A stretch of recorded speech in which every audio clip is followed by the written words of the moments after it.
School বেড়েছে, mission বেড়েছে, academy বেড়েছে, শিক্ষা বেড়েছে, আদর্শ কিন্তু শেষ হয়ে গেছে। আদর্শ আর আছে নাই। আমার ৩৯ বৎসরে পা দিলাম। কত বললাম? ৩৯। আমার বয়স যদি ৩৯ হয়, আমার বয়সী যারা আছেন 40-এর কোঠায়, আমরা যখন স্কুলে গেছি জীবনে জানতাম না শিক্ষক দিবস কোন দিনটা। ঠিক বলেছি না বলিনি? কিন্তু আমার শিক্ষক দিকে জিজ্ঞেস করে আসুন যে ইয়াসিন সাহেব আপনার কেমন স্টুডেন্ট ছিল, বিয়াদব না আদবওয়ালা? আমি শুধু নয়, আগেকার ছাত্ররা মাস্টার দিকে কতটা রেসপেক্ট করত, এটা ভেবে দেখুন। আর এখন শিক্ষক দিবসের দিনে ম্যাডাম, মাস্টার, স্টুডেন্ট, ছাত্রী স্কুলে ডিজে লাগিয়ে ড্যান্স করছে। ঠিক বললাম না? তাইলে শিক্ষা আছে, আদর্শ শেষ করে ফেলেছি আমরা। দুঃখটা ওইটাই। আগেকার যুগে স্কুলে আমাদেরকে মারলে আমরা ভয়ে বাড়িতে বলতাম না মাকে যে আজকে মাস্টার মেরেছে। কেন? মা আর একবার মারতো। ঠিক বললাম না ভুল বললাম? বাপকে এসে বলতাম না আমাকে মেরেছে, আর একবার মারতো। আর এখন একটা ছোট্ট ছেলে বদমাশি করেছে, মাদ্রাসার একটা শিক্ষক একটু ধুমকি দিয়েছে, 4 দিন কামাই করেছে, একদিন এসে এই 4 দিন কামাই কেন করলি, যা চিঠি লিখে নিয়ে আই, তোর কি হয়েছিল? বাপ এসে বলছে মাদ্রাসা কি তোমার বাপের নাকি? ছেলে যবে পারবে আসবে, না আসবে তো তোর ছেলে গরু হবে না, তাকে গরু হবে? আমি লেখেলেন সেই ছেলেটা অমানুষ তৈরি হবে, অমানুষ। যেহেতু তুমি অমানুষ, তুমি এসে চার্জ করছো শিক্ষককে। ছেলেকে যদি এক চর মারে জানবেন ওই উস্তাদটা দুয়া দিয়েছে আপনার ছেলেকে, আপনার জানাই নেই। আমি গুজরাটে যখন বৈঠক শোনাই, আমার সাথে একটা নয় 350টা ছেলে বৈঠক শোনাচ্ছিল। কটা বললাম? 350। আমি যে মাদ্রাসায় পড়েছি এ বাবু জানে, এ কান্থারিয়ায় পড়েছে। এই যে মাদ্রাসায় পড়তো আমার থেকে বেশি ছাত্র, কান্থারিয়া 5000 ছাত্র ছিল, এখনো আছে। আর আমি যে মাদ্রাসায় পড়তাম সেখানে 2500 ছাত্র, কাফলেতা, বিখ্যাত মাদ্রাসা কিরাতে। তো 350 ছেলে শোনাচ্ছে। বিহারের একটা ছেলে এত ভালো হাফেজ, শোনাতে শোনাতে খালি একটা মিস্টেক গেছে, তাকে বেতে ছড়িতে 100 ছড়ি মেরেছিল দুদিকে। ক ছড়ি বললাম? 100 ছড়ি। সেই ছেলেটা জীবনে প্রতিবাদ করেনি, জানেন? এখন আমি শুনতে পাই, এখন কথা হয়। একদিন দেখা হলো আপনার মুম্বাইয়ে, বললাম ভাই क्या करते? बोले बिहार के एक मदरसा है भगलपुर में, मैं बुखारी पढ़ाता हूँ, बुखारी शरीफ पढ़ाई, मुहाद्दिस। সেই ছাত্র কেন জীবনে প্রতিবাদ করেনি? শিক্ষক মেরেছে আমাকে ভুলের জন্য। জানেন ওই ছাত্রর যে জায়গাগুলো কি, এটা মেয়েরা দিয়েছে, ওদের দোয়া লাগবে না, ওদের যা জিনিস আছে ওরা নিজেরাই দোয়া করে নেবে। ছাড়ো, যাও, মেলা ঘুরলে দোয়া হয়ে যাবে। যাই হোক, লাস্টে করে দেবো, নাহলে ওরা রেগে পালিয়ে যাবে, তাই না? লাস্টে করবো, ডোজও দিয়ে যাবো। চলুন, আমি যেটা বলছিলাম যে আপনার সন্তানকে যদি মানুষ করতে চান, জ্ঞানী করতে চান, সন্তান যদি মাস্টার হোক, শিক্ষক হোক, গুরুজনের নামে অভিযোগ করে, সেটা শুনবেন না, সেটা শুনবেন না। আমার মেয়ে এসে একদিন বলল, আব্বা প্রজেক্ট জমা দেওয়া হয়নি, মাস্টারকে ভয় লাগছে, মাস্টার অনেক ছেলে জমা নেয়নি, দেরি হয়েছে বলে। আমি গেলাম, মাস্টার খেতে খেতে উঠে এলো, আমাকে বলছে হুজুর কি হয়েছে স্যার, কি হয়েছে? আমি বললাম মেয়েটার প্রজেক্ট জমা হয়নি। ও ভয় দিয়েছে, আমাকে দেখালো যে আপনার মেয়ে 6 মাস থেকে প্রজেক্টটা জমা দেয়নি। আমি মাস্টারের সামনে বললাম যে দ্বিতীয়বার তোমার এই ভুলটা আমি যেন শুনতে না পাই। আমি নিজের মেয়েকে বললাম, আমি বললাম স্যার ও ভুল করেছে, অন্যায় হয়েছে ওর। বলছে না স্যার এরকম বলবেন না হুজুর। আমি বললাম না, আমি মেয়েকে ডাঁটলাম মাস্টারের সামনে। কেন? সে আমাকে সম্মান করে কিছু বলবে না, আমার মেয়ে সাহস পাবে আরো বড় অন্যায় করার। সে আগামীতে করবে, জানে আমার বাপ এলে এরা ছেড়ে দিবে।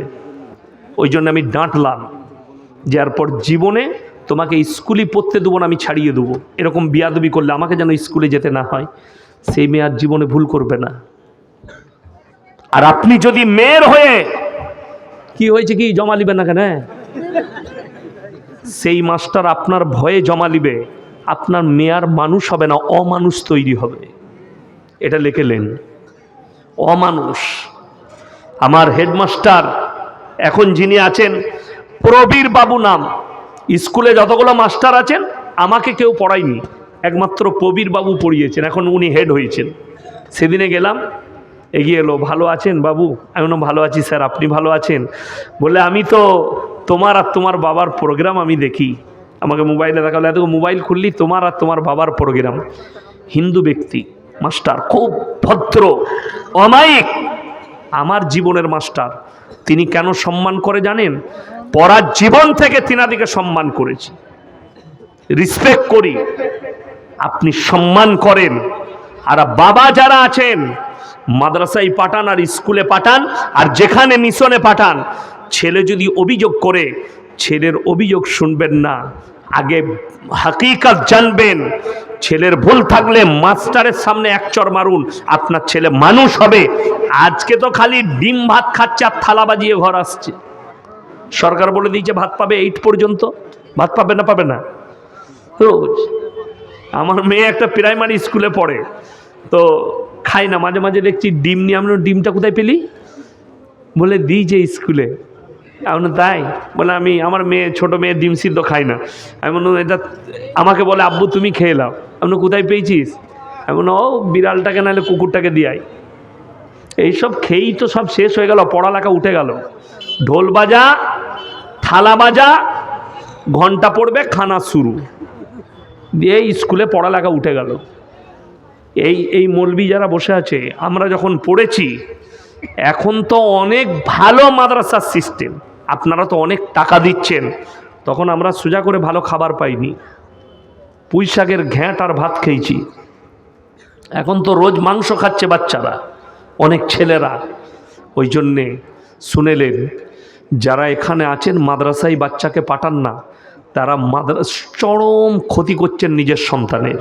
ছেলে 10টায় স্কুল যাবে, ফজরের সময় উঠিয়ে মাদ্রাসায় পাঠিয়ে দেন, 2 ঘন্টা 3 ঘন্টা পড়ুক, বাচ্চাটার মধ্যে ইলমিয়াত আসুক, হারাম হালালটাকে জেনে যাক, নামাজের তাকিদটা তার উপরে হোক, কোরআনের শিক্ষাটা তার কাছে হোক।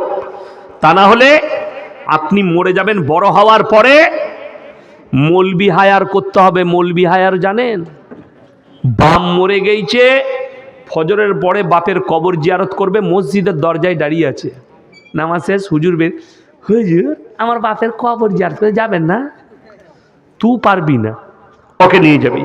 এই সন্তান বাম্মাকে দোষারোপ করবে যে আমার এমন বাম্মা যা আমাদিকে ছোটবেলায় কোরআনের শিক্ষা দেয়নি, দ্বীনি শিক্ষা দেয়নি, যে একটু নামাজটা পড়বো, সূরা মুখস্থ নাই, সূরাটার মুখস্থ হচ্ছে না। জেনে রেখে দিবেন, যেমন একটা তোতা পাখি, তোতা পাখি জানেন তো, তাকে যদি কথা শেখানো হয় শিখে যায় না? যায় না। বাচ্চা ছেলেটা হচ্ছে তোতা পাখির মতন, ছোটবেলায় যেটা দিবেন ব্রেনে বসে যাবে। সব থেকে দুঃখ, ছোটবেলায় বাচ্চাকে, তাকে নুরানি কায়দাটা দেখ আর না দেখ, তাকে শিক্ষাটা দেখ আর না দেখ, মায়েদের জ্বলন হবে বলে মোবাইলটা ধরিয়ে দিচ্ছে। তো গেম খেল, তো মোবাইলে কার্টুন দেখ, ও রান্না বান্না করবে। আপনি বলুন তো, আমরা মানুষ হয়েছি, আমাদের মা দিকে কিছু ধরাতে হয়েছে? আর চ্যালেঞ্জ দিয়ে বললাম, এখন যতগুলো ছেলে জন্ম নিচ্ছে, এখনকার জেনারেশন, যে ছেলেগুলো 10 বছর 12 বছর 15 বছর 20 বছর বয়স, বিয়ের আগে এরা যৌবন হারিয়ে ফেলবে, তার জন্য দায়ী হচ্ছে এই মোবাইল। বিয়ের আগে যৌবন হারিয়ে ফেলবে, আর হারিয়ে ফেলছে। শিক্ষাটা নিয়ে যান। সন্তানের হাতে যারা মোবাইল দিচ্ছেন, মোবাইল নয়, এগুলো এক একটা জাহান্নামের আগুন। বড় কষ্ট লাগে। অনেকজন, যেমন জাবিদ আখতার প্রশ্ন করেছে সেই মৌলী সাহেবকে, কি জানেন? पूरे दुनिया तो अल्लाह ने बनाया, अगर अल्लाह ने बनाया तो गलत सही दोनों अल्लाह ने बनाया, तो जो गलत कर रहा है ये जहन्नम में क्यों जाएंगे? আপনি বলুন, এই মোবাইলটা যে তৈরি করেছে, মোবাইলটা যে ইউজ করবে তার উপরে হারাম হালালের ফতোয়া দাঁড়াবে, না যে তৈরি করেছে তার উপরে ফতোয়া দাঁড়াবে? কথা বলে না।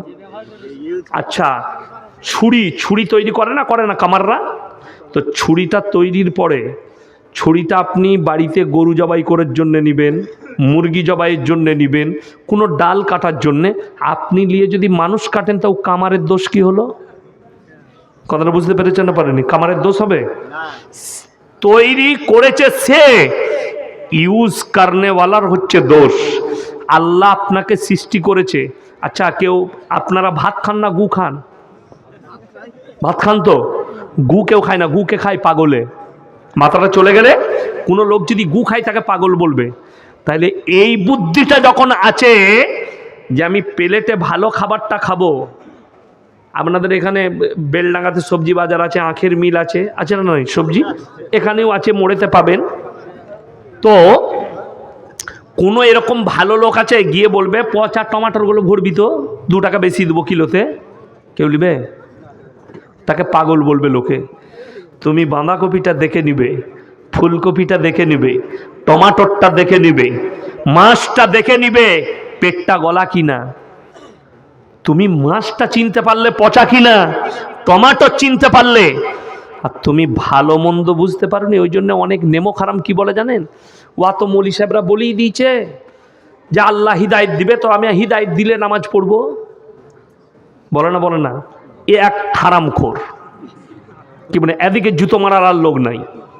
এটা একটা দল যে আল্লাহ হিদায়ত দিলে নামাজ পড়বো যখন মৌলী সাহেবরা বলেছে।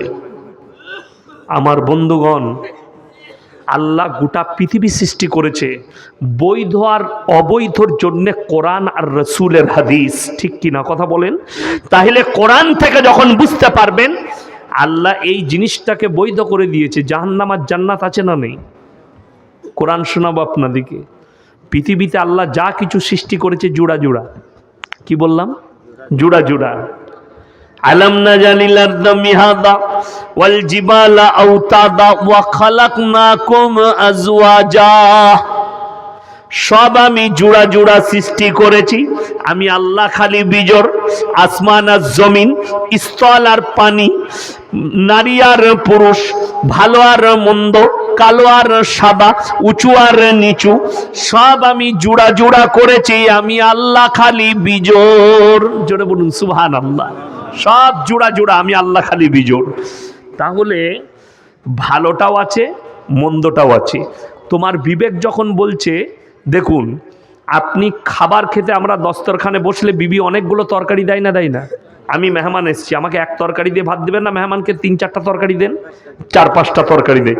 এরপর মেহমানকে বললেন, যারা মেজবান থাকে তারা কি বলে, ভাই একটু মাংসটা দিই, ভাই একটু বেগুন ভাজিটা দিই।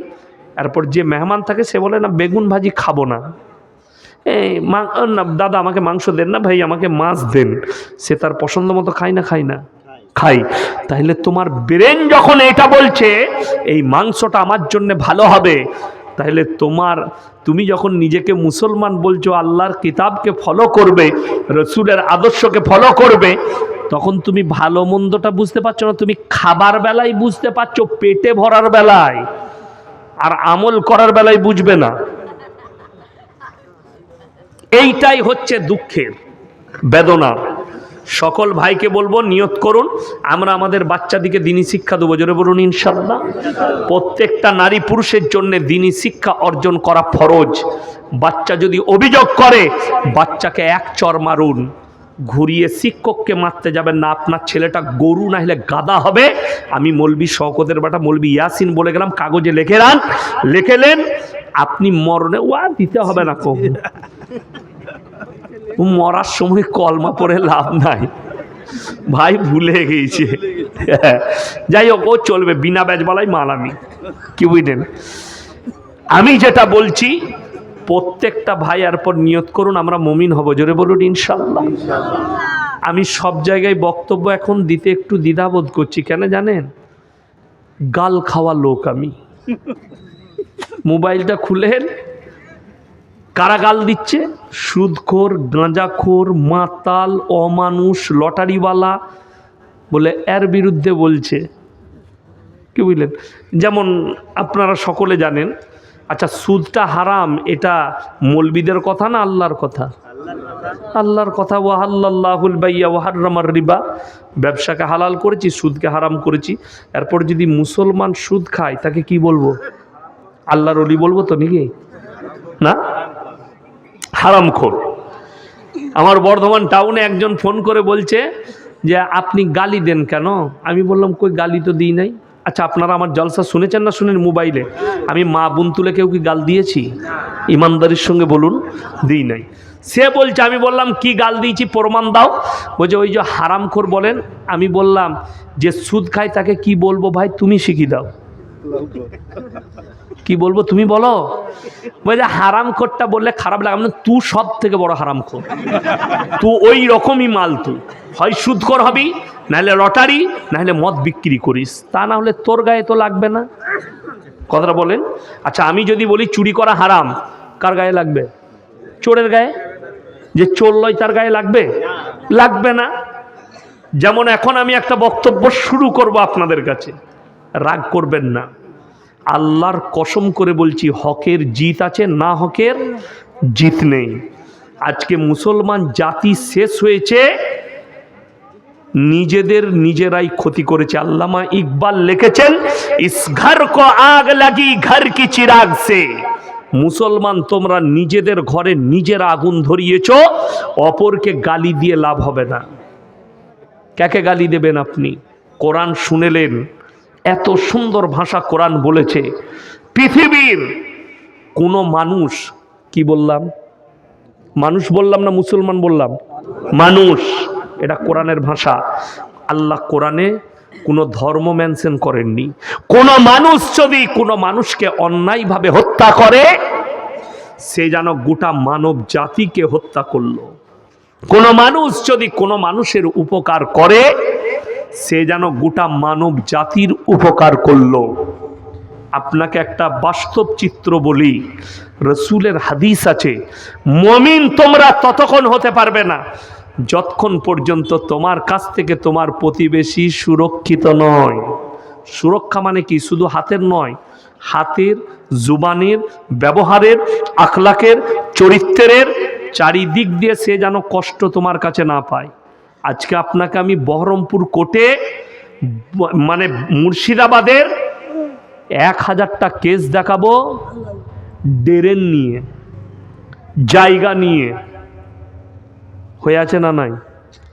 পাশাপাশি দু ভাই বাড়ি করছে, ও 1 ফুট ছেড়ে করেছে, বলছে আমি 2 ফুট ছাড়বো না, আমি 8 ফুট ছাড়বো, 9 ইঞ্চি।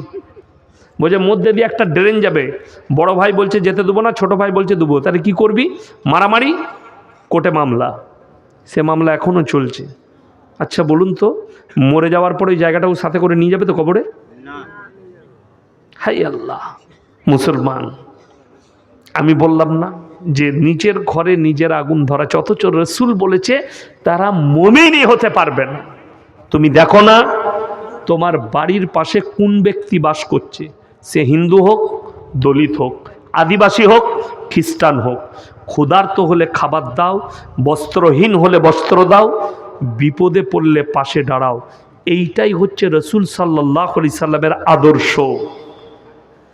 আজকে দুঃখ, গ্রামের বড় লোকরা দামি দামি ব্ল্যাঙ্কেট গায়ে দিচ্ছে, তার পাশের ঘরের গরিবের একটা চাদর নেই, সে একটা চাদর কিনে দিতে পারে না।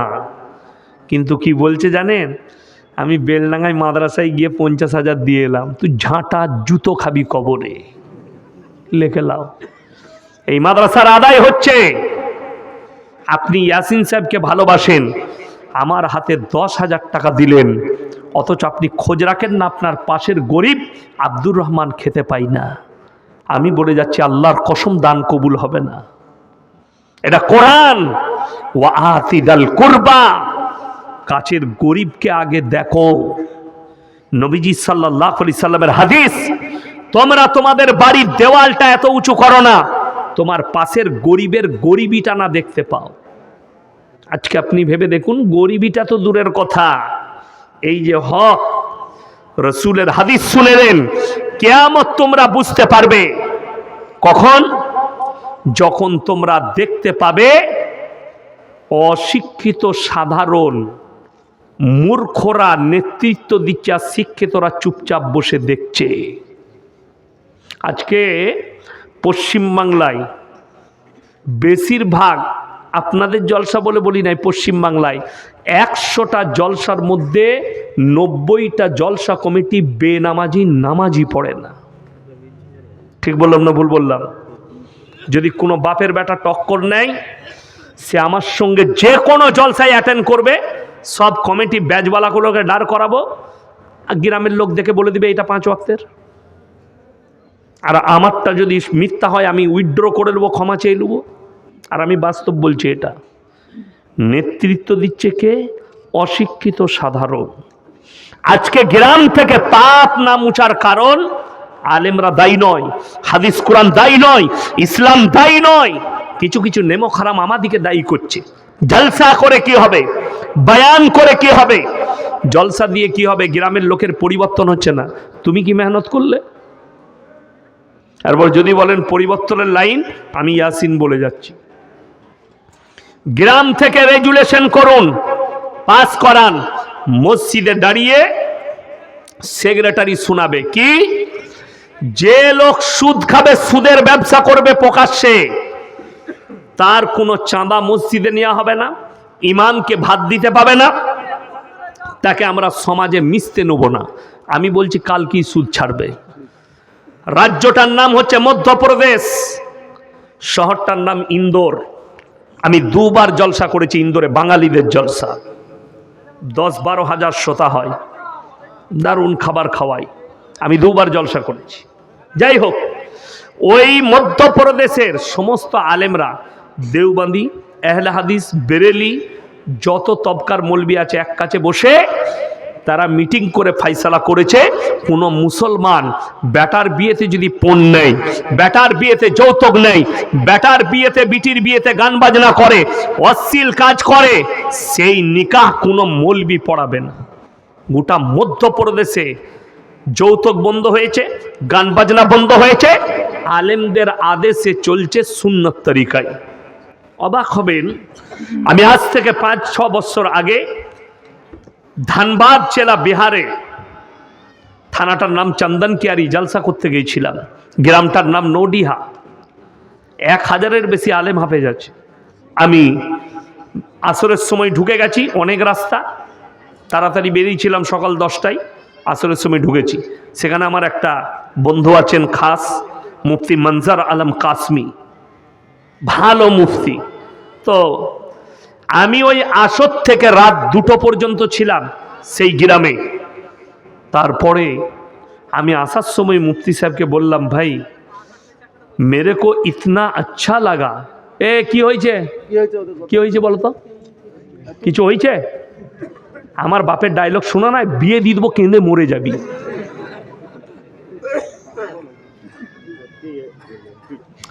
গল্প করলে চায়ের দোকানে যাও, মেলা চলছে দেখবা, এইখানে কথাবার্তা বলো না। এমন ছিলা ছিলবো, জীবন আমাকে দাওয়াত দিবি না। হ্যাঁ, আমি খুব নরম লোক, গোলমাল করলে কিন্তু ছাড়বো না। তো সেই গ্রামে আমি তাকে জিজ্ঞেস করলাম, বিশ্বাস করুন রাত 2টো পর্যন্ত রাস্তায় প্যান্ডেলে একটা 10 বছরের বাচ্চা মেয়েকেও আমি দেখতে পাইনি, গোটা গ্রামে রাস্তায়। तो আমি জিজ্ঞেস করলাম, भाई आपका गांव का महल इतना अच्छा क्यों है? कोई औरत नहीं दिखी, यहाँ तक के एक बच्ची भी नहीं दिखी। তিনি কি বললেন জানেন? আমাদের গ্রামের নেতৃত্ব যারা দেয় তারা হচ্ছে উলামায়ে দ্বীন, ইমাম, আলেমরা। পরিবেশ তারা তৈরি করে।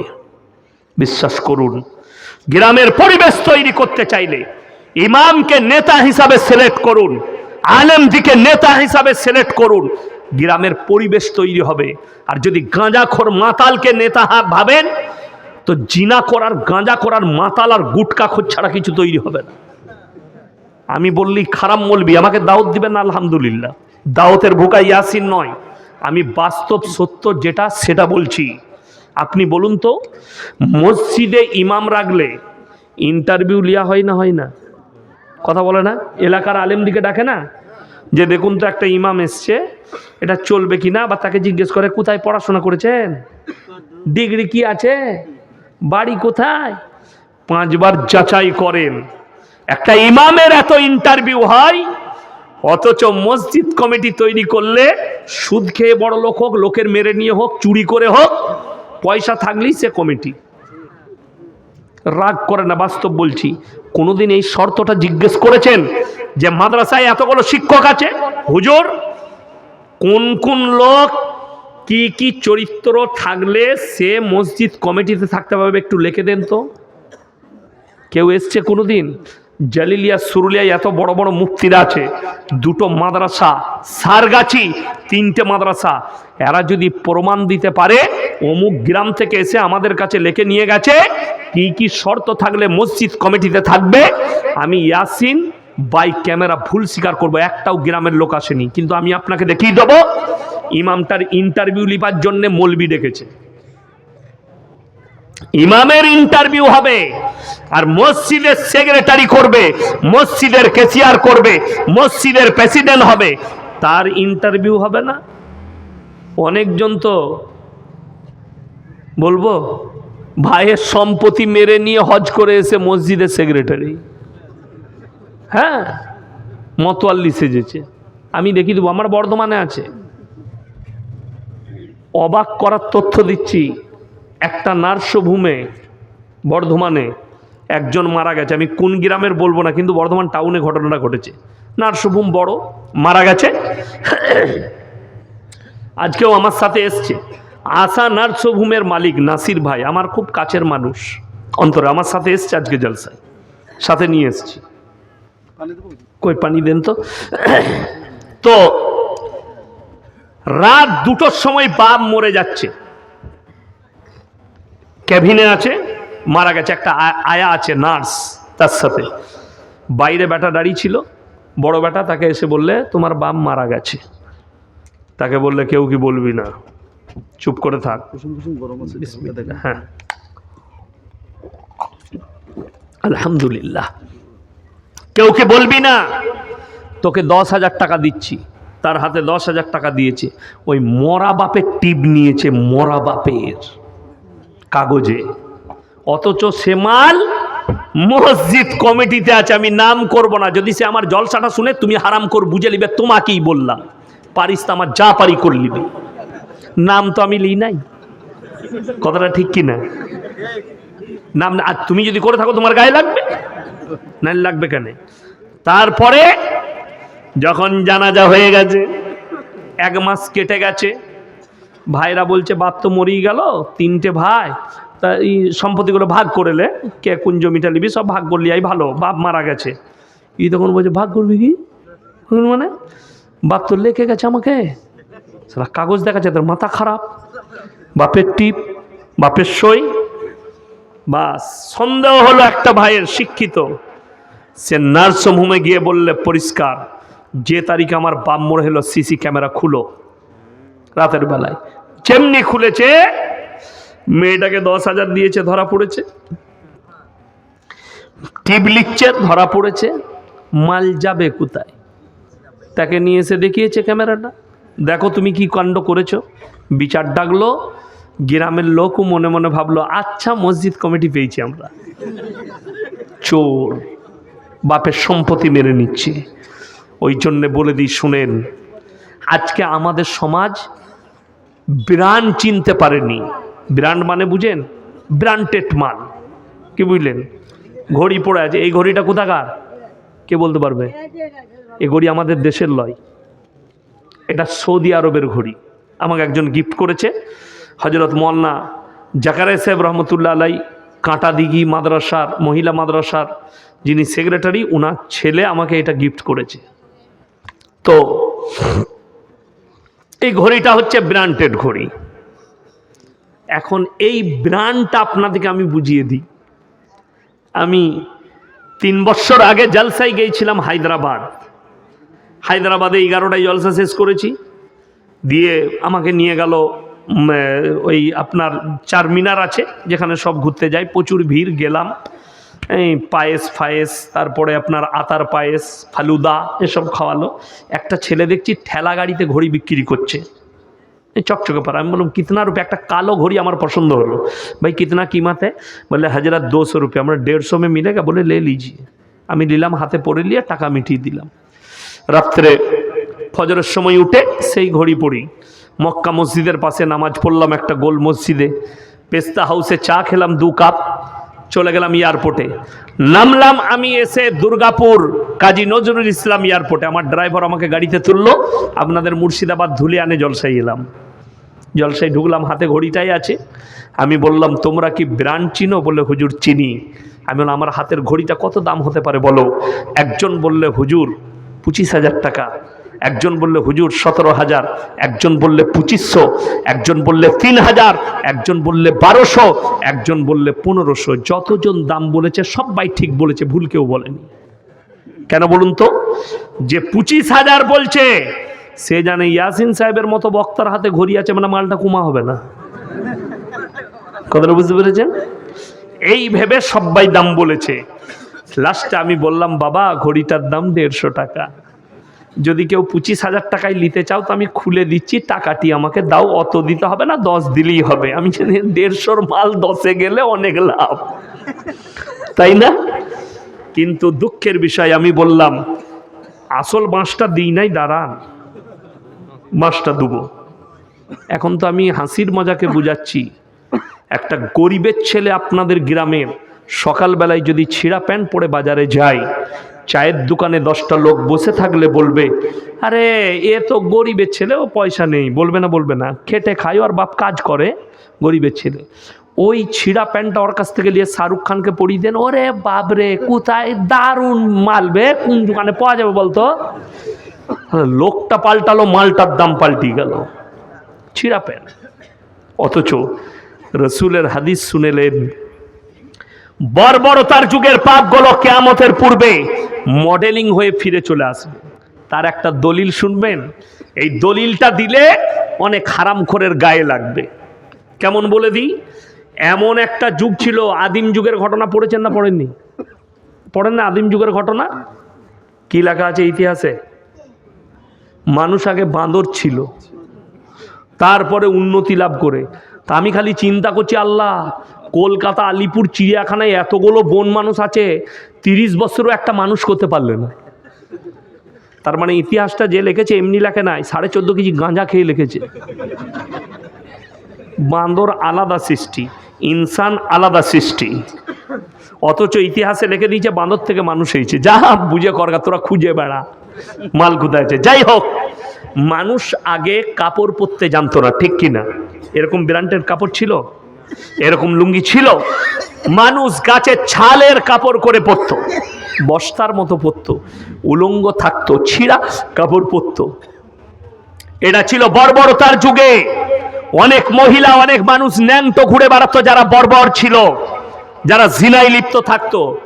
আর এখন যে যত বেশি ন্যাংটো হবে সে তত বেশি মডেলিং। এটা আখরি জামানা।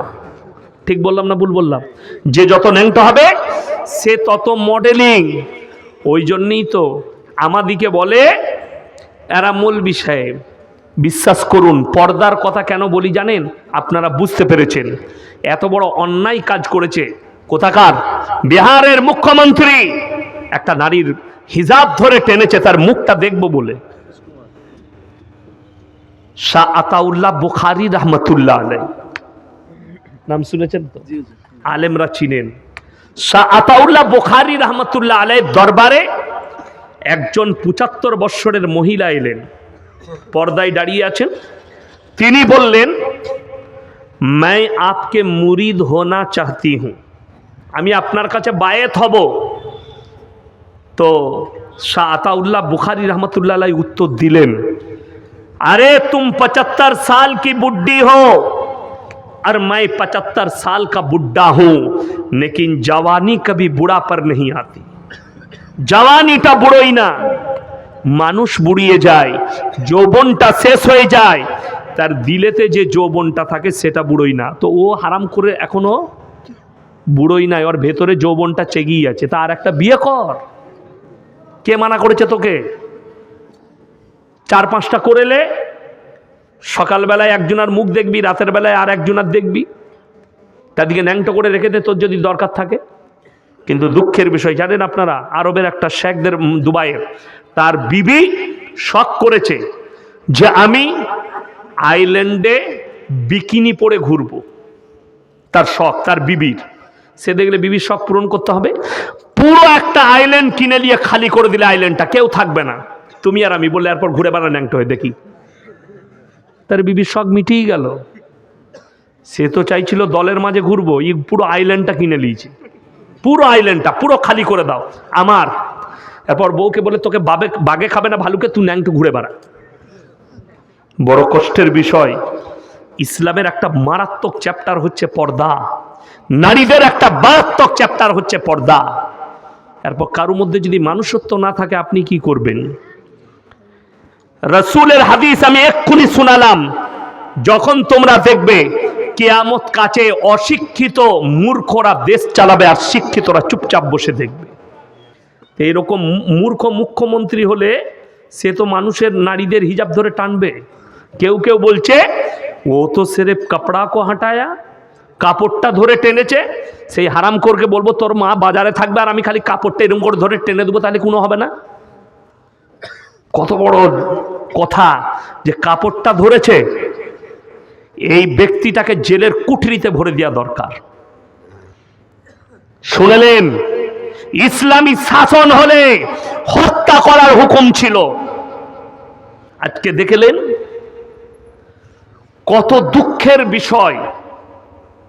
আপনারা দেখেছেন বাংলাদেশে কোনো এক হিন্দুদের ছেলে, নামটা আমি জানি না, সেই ছেলেটা ইসলামকে কুটতি করেছে, কোনো কথা বলেছে, কি বলেছে সেটাও আমি দেখিনি, খালি মোবাইলে কার রাতে যেতে যেতে দেখলাম মুসলমানরা তাকে উল্টো টাঙ্গিয়ে আগুন ধরিয়ে দিয়েছে, পুড়িয়ে মেরে দিয়েছে।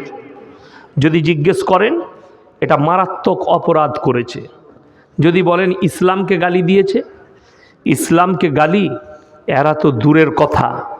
যারা বাংলাদেশের মুসলমান আছেন, আমার ভারতের মুমিন ভাই আছেন, দিনী ভাই যারা আমার বক্তব্য বাংলাদেশে শুনেন, দেশ বিদেশের, অনুরোধ করে বলছি কালকে আমার এই জলসাটা ছুটবে গোটা পৃথিবীতে, শুনে যান। তাহলে তোমরা নবীজি সাল্লাল্লাহু আলাইহি সাল্লামের বিজয়ের হাদিসগুলো পড়ে নাও। যেদিনে নবীজি মক্কা বিজয় করেছেন সেই দিনে সাহাবীরা তলোয়ার নিয়ে দাঁড়িয়ে গেছে। আজকে আমরা বদলা লব। আম্মার ইবনে ইয়াসিনের মায়ের দু পায়ে উঠ বেঁধে দুদিকে তাড়িয়ে দিয়েছে কাফেররা, আখ ফাড়ার মতো ফাড়া গেছে। হযরতে উসমানে গনি রাদিয়াল্লাহু তাআলা আনহুকে 40 দিন হাত পা বেঁধে গরম বালুতে ফেলে রেখেছে, পানি দেয়নি। হযরতে উমর ফারুক রাদিয়াল্লাহু তাআলা আনহুকে ফজরের নামাজে ভুজালি মারা হয়েছে। সাইয়েদনা বেলাল হাবসি রাদিয়াল্লাহু তাআলা আনহুর কোমরে দড়ি বেঁধে উটের পেছনে বাঁধা হয়েছে, ছেঁচুড়ে ছেঁচুড়ে গেছে। নবীজি কোরআন পড়ছেন কাবা ঘরের ভেতরে, বেঈমানরা বাইরে তবলিগ করছে, কি বলে জানেন? وقال الذين كفروا لا تسمعوا لهذا القرآن والغوا فيه لعلكم تغلبون। হে মানুষেরা শোনো, নবী যে কোরআন আবৃত্তি করে সে কোরআন তোমরা শ্রবণ করো না, হাততালি মারবে আর কানেতে আঙ্গুল দেবে, আপনার চোখ দিয়ে পানি আসবে। কেউ যদি হজ করতে না যেয়ে থাকেন, হজ করতে গেলে একবার মনে করে দেখুন, ওই তয়েফের ময়দান এখনো সাক্ষী দেবে তয়েফের পাথরগুলো, যে পাথর নবীজির রক্তে লাল হয়েছে। ওই তয়েফের মাটি, হযরতে মা আয়েশা সিদ্দিকা রাদিয়াল্লাহু তাআলা আনহা নবীজিকে বলছেন, ইয়া রাসূলুল্লাহ, 23টা বৎসরের মধ্যে আপনি কবে সব থেকে বেশি কষ্ট পেয়েছেন? নবীজি চোখের পানি ফেলিয়ে বলছে তয়েফের ময়দানে। আবার বললেন, ইয়া রাসূলুল্লাহ, 23টা বৎসরের মধ্যে আপনার জীবনে সব থেকে বেশি কষ্ট কে দিয়েছে? নবীজি বললেন তয়েফের ময়দানে। জিবরিল আমিন বললেন, ইয়া রাসূলুল্লাহ, আপনি যদি বলেন আমি একটা পর মারবো, পৃথিবীটা 7 বার ধ্বংস হবে। নবীজি বললেন এদের নাসাল, এরা কোনোদিন আমার কাছে ঈমান আনয়ন করবে। জোরে বলুন সুবহানাল্লাহ। নবীজি ক্ষমা করলেন যে নবীজিকে রক্তাক্ত করেছে তয়েফের মানুষ। নবীজি বললেন আমার 23 বছরের জীবনীতে আমি যেদিনে সব থেকে বেশি কষ্ট পেয়েছি, আমাকে তয়েফের মাটিতে যেদিনে রক্তাক্ত করা হয়েছে, নবীজি বললেন আমি ক্ষমা করে দিয়েছি আয়েশা, তারা আমার প্রতি একদিন ঈমান আনবে। আল্লাহর কসম তারা ঈমান এনেছে নবীজির ব্যবহারে। জোরে বলুন সুবহানাল্লাহ। যে লোকটা আমার নবীজিকে গালি দিল, সে একটা মানুষ, তাকে তোমরা নবীজির কথা না ভেবে তাকে আগুন দিয়ে জ্বালিয়ে দিলে। শুধু তাই নয়, আমি এক্ষুনি শোনালাম, কোন মানুষ যদি কোন মানুষকে হত্যা করে, আল্লাহ কোরআনে বলেছে গোটা পৃথিবীর মানুষকে হত্যা করলো, হয়তো এই গালি দেওয়ার বদৌলতে আল্লাহ তাকে ঈমান দান করতে পারতেন। এরকম হয়েছে না হয়নি? আপনারা জানেন। হে বাংলাদেশের মানুষ, শুনে রেখে দাও, আমি যাইনি, আমার বক্তব্য শোনো। নবীজি সাল্লাল্লাহু আলাইহি সাল্লামের আপন চাচা যান বাংলাদেশের যে হাজী সাহেব ভাইরা হজ করতে যান, যারা জ্বালিয়ে পুড়িয়ে মেরেছে ওই বাচ্চাটাকে, হিন্দু ছেলেটাকে, তারা কান খুলে শুনে নাও। তোমরা হজ করতে গেলে না হলে হাজী সাহেব দিকে জিজ্ঞেস করে নাও, ওহুদের প্রান্তরে 70 জন সাহাবীর কবর আছে। সেখানে এমন একজন ব্যক্তির কবর, নবীজির চাচা যান হযরতে আমির হামজা রাদিয়াল্লাহু তাআলা আনহু। যখন যুদ্ধের ময়দানে নবীজির সামনে লাশ আনা হলো হযরতে আমির হামজা রাদিয়াল্লাহু তাআলা আনহু, নবীজি হাঁটুগুলো গেড়ে বসে গেলেন আর কাঁদতে লাগলেন, আমার চাচার সঙ্গে এরকম ব্যবহার কে করেছে? গোটা গলা থেকে কলিজা থটটা বুক চিরে বার করে চিবিয়ে খেয়ে নিয়েছে। নবীজি কাঁদলেন আর বললেন, হে আমার সাহাবীরা, আমার চাচার হাল এরকম কে করলো? চেহারাটা ক্ষত বিক্ষত, কলিজা থটটা নেই, বুক চিরে বার করে চিবিয়ে খেয়েছে। ইয়া রাসূলুল্লাহ, তার নাম হিন্দা, সে আপনার চাচা জানের কলিজা থটটা চিবিয়েছে। যেদিনে নবীজি মক্কা বিজয় করেছেন আর সাহাবীরা বললেন আজকে বদলা নেব, নবীজি বললেন আজকে বদলা লিবার দিন নয়, আমি মুহাম্মদ আল্লাহ নবী, আমি দয়া করতে জানি, মায়া করতে জানি, ক্ষমা করতে জানি, আমি বদলা নিতে জানি না। বলুন সুবহানাল্লাহ। দলে দলে বেঈমান কাফেররা যখন ঈমান আনছেন, সেই দলের ভেতরে নিজের মুখটাকে লুকিয়ে আসছে হিন্দা। নবীজি বুঝতে পারলেন, মেম্বার থেকে দাঁড়িয়ে গেলেন আর বললেন, হে হিন্দা, বলো লা ইলাহা ইল্লাল্লাহ মুহাম্মাদুর রাসূলুল্লাহ, কলমাটা পড়ে নাও। আমি আল্লাহর নবী, দয়ার নবী, আমি ক্ষমা করতে জানি, দয়া করতে জানি, বদলা নিতে জানি না।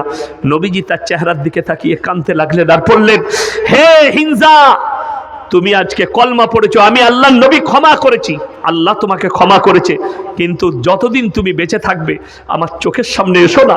তোমার চেহারা দেখলে আমার চাচা জানের কথা মনে পড়ে যাচ্ছে। তুমি আমার চাচা জানের কলিজা থট্টা বার করে চিবিয়ে খেয়েছো। নবীজি ক্ষমা করেছেন হিন্দাকে। নবীজি যদি চাইতেন তাকে টুকরো টুকরো করে দিতে পারতেন। শক্তি তখন নবীজির হাতে, মক্কার শক্তি। নবীজি এলান করলেন, তোমরা আমার 5টা কথার আমল করবে। জোরে বলুন সুবহানাল্লাহ। কটা? 5টা। নাম্বার 1, তোমরা মাথায় রাখবে, কোনো বৃদ্ধকে মারতে পাবে না। নাম্বার 2, বৃদ্ধাকে মারতে পাবে না। নাম্বার 3, শিশুকে মারতে পাবে না। নাম্বার 4, আত্মসমর্পণ করলে মারতে পাবে না। নাম্বার 5, কাবা ঘরে প্রবেশ করলে তোমরা তার গায়ে হাত লাগাতে পাবে না। জোরে বলুন সুবহানাল্লাহ। নবীজি সেদিনে দেখিয়েছেন। আমি বলে যাচ্ছি, নূপুর শর্মা বলে ভারতের একজন মহিলা গাল দিয়েছে না দেয়নি? ইসলামের কোনো ক্ষতি হয়েছে? ক্ষতি হয়নি। ক্ষতি হয়েছে বলুন? বরঞ্চ লাভ হয়েছে। বরঞ্চ কি হয়েছে?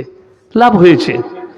আমি তো দোয়া করেছি, আল্লাহ নূপুর শর্মার তকদিরে ঈমান লেখা থাকলে ঈমান দাও, তা না হলে নিস্তে নাবুদ করে দাও। আপনারা খালি দেখতে থাকুন। প্রথম পাঠ জাবেদ আখতারের সাথে হয়েছে, এখনো দ্বিতীয়, তৃতীয়, চতুর্থ, পঞ্চম পাঠ বাকি আছে। এই লোকটাও বাধ্য হবে আল্লাহকে বিশ্বাস করতে এবং কালমা পড়তে হবে। জোরে বলুন সুবহানাল্লাহ। কেন? ইসলাম হচ্ছে সত্য, কোরআন হচ্ছে সত্য। ওই জন্যে আপনার দ্বারা যেন কেউ কষ্ট না পায়, আপনি হকের উপরে টিকে থাকুন। আল্লাহর কসম, হকের জিত আছে, না হকের জিত নেই। আজকে মুসলমান মনে করেছে আমি না হকে থাকলে আমার জিত আছে, হকে থাকলে জিত হবে না। এটা তোমার ভুল ধারণা। যাকে দেখছো সাময়িক, যে সুদখোরকে বড় লোক দেখছো ওটা সাময়িক, যে বেঈমানকে দেখছো এটা সুখে আছে সাময়িক, তার ভেতরটা জিজ্ঞেস করো গা, ভেতর শেষ হয়ে গেছে তার অশান্তিতে। আপনি বলুন, বড় লোকরা কোটি কোটি টাকা ইনকাম করে, জানেন আপনার মাদ্রাসার ইমামের বেতন কত? এই মসজিদে ইমামের বেতন কত তোমাদের?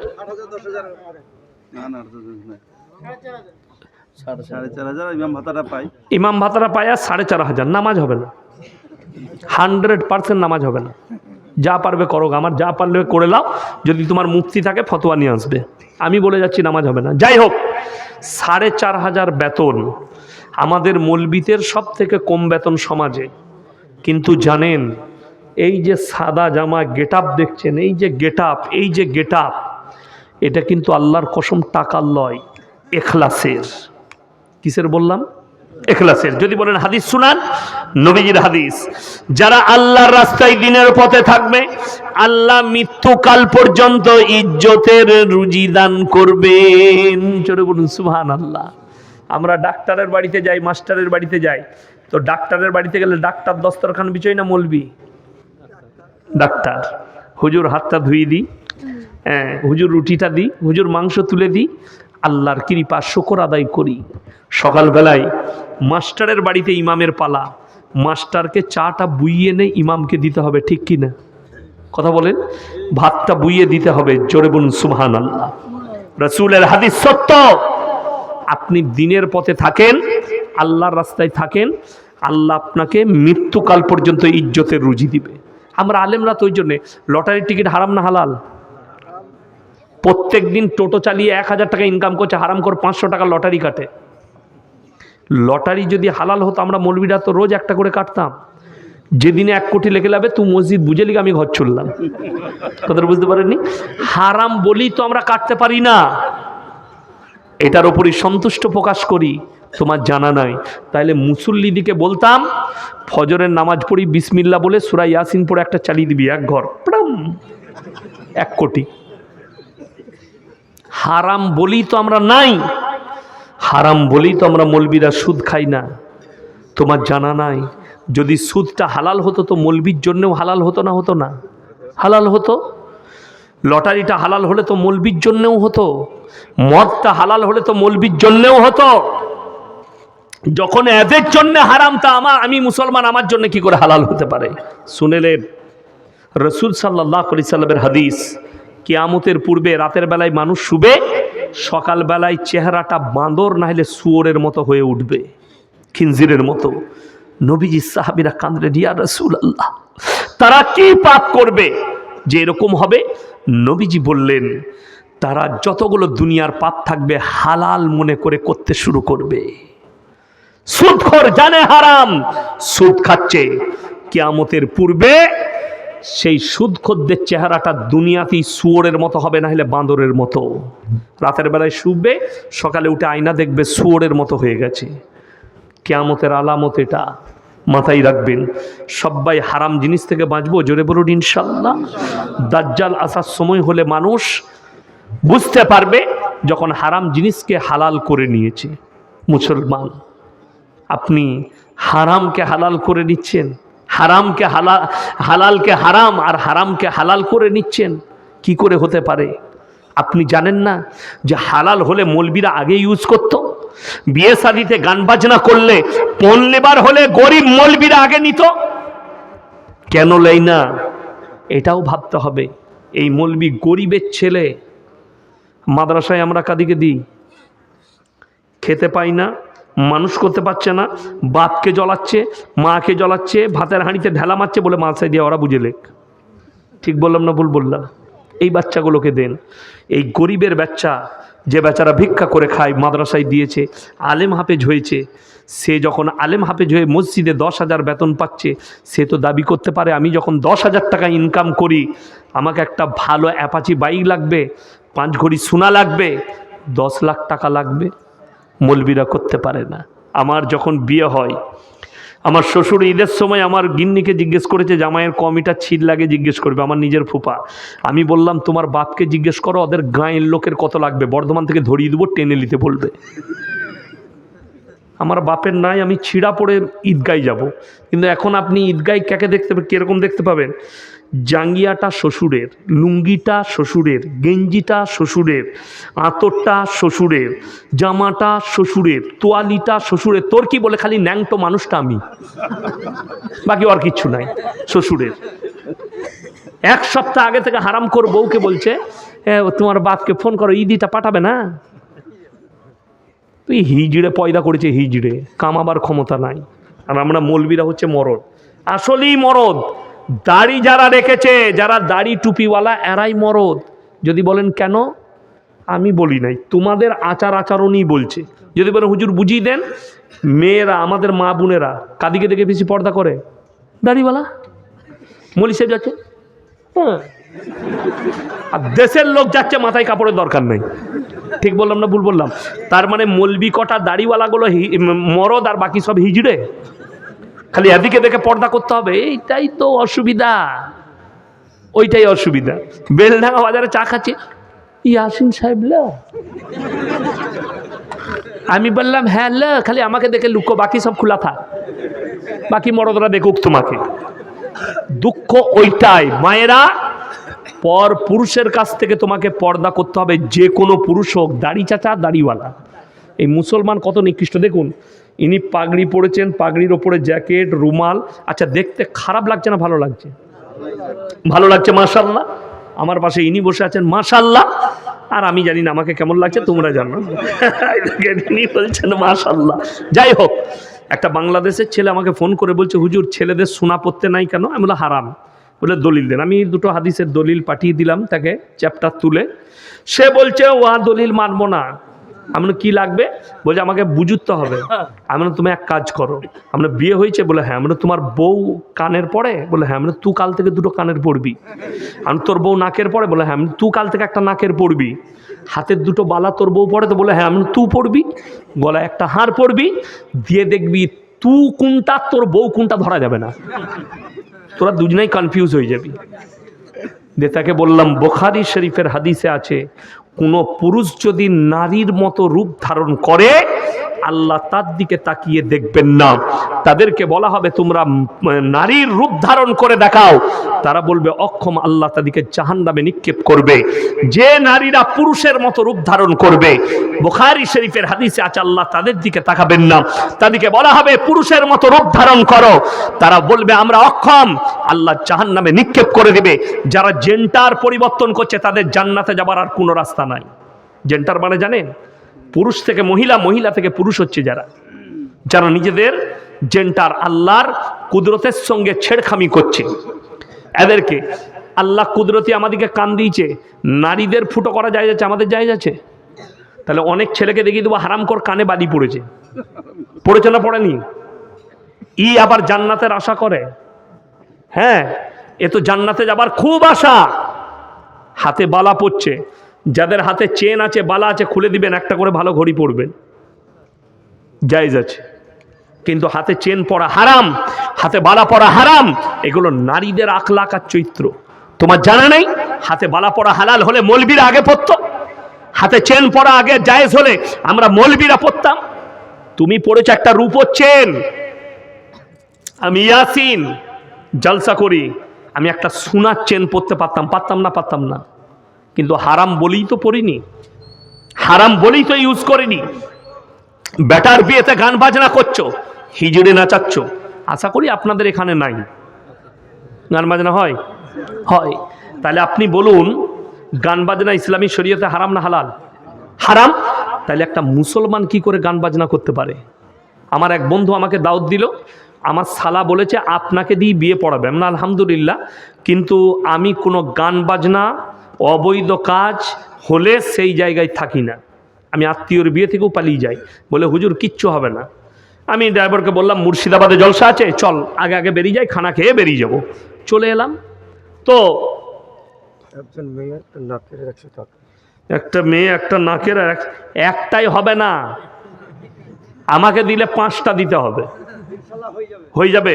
তাহলে 5টা তুমি আদায় করে নিয়ে এসো। যাই হোক, তো আমি গাড়ি নিয়ে বেরিয়ে গেলাম, মুর্শিদাবাদে জলসা আছে, খেয়ে দিয়ে চলে যাব বিয়ে পড়িয়ে। আমি যখন ঢুকলাম, আমাকে বললো হুজুর এইটাই হবে। ঢুকে তখন দেখছি ডিজে বাজছে, ডিজে। আমি বললাম না, আমাকে তো বলেছে এসব কিছু হবে না, তাহলে এই বিয়ে বাড়ি হতেই পারে না। মেয়ের বাপটা ছুটে এসে বলছে হুজুর এই বাড়িটাই। না তো, আমাকে তো এরকম কথা হয়নি, গান বাজনা হবে না। ওই ওটা ছোটো ছেলেরা বাজে, আমি তুমি হিজড়ে, ছোটো ছেলেরা বাজে তুমি হিজড়ে। আমি বললাম এই বিয়ে ইয়াসিন সাহেব পড়াই না, তোমাদের জানা নাই। আমি আমার নিজের আত্মীয়র বিয়ে থেকে পালিয়ে এসেছি, পা গাড়ি থেকে বার করি না, আমার ড্রাইভার জানে। আমি বেরিয়ে পালিয়ে গেলাম, খানাও খাই না, হোটেলে খেলাম, কুলিতে একটু খাবার খেলাম, পালিয়ে এলাম জলসাই। সে আমার সাথে 3 মাস কথা বলেনি, রেগে। আমি বলেছিলাম যেদিনে সে হক বুঝবে সেই দিনে সে আমার হাত ধরে ক্ষমা চাইবে। 3 মাস পরে আমার হাতে ধরে ক্ষমা চাই যে আমি অন্যায় করেছি হুজুর, কথা দিয়ে কথা রাখতে পারিনি, সত্যিকারই এটা অন্যায় হয়েছিল। আমি বললাম আল্লাহ তোমাকে হিদায়েত দিয়েছে, এটাই আমার কাছে শুকর আদায় যে তোমাকে হিদায়েত দিয়েছে। আমি শর্ত রেখে দিই, আমি আমার ছাত্রের বিয়ে পড়াতে গিয়ে মসজিদের ভেতরে বিয়ে পড়াবো। আমার নিজের আত্মীয়র বিয়ে পড়িয়েছি, মুম্বাইয়ে থাকে আমার ভাইয়ের বুনাই, সেটাও আবার আমার ফুপুর ননদের মেয়ের বিয়ে আমাকে দাওয়াত দিয়েছে, মানে ওটাও আমার ভাগ্নি হচ্ছে। আমি বললাম মসজিদের ভেতরে নিকাহ হবে, বিয়ে পড়েছি মসজিদের ভেতরে নিকাহ। আমি বললাম মুম্বাই থেকে খেজুর এনেছিল, আমি ছড়িয়ে দাও, যে চারিদিকে ছিটি দিলে মসজিদের ভেতরে। একটা বয়স্ক চাচা বলছে ইয়া আবার নতুন ডিজাইনের বিয়ে কবে থেকে আপনারা স্টার্ট করলেন?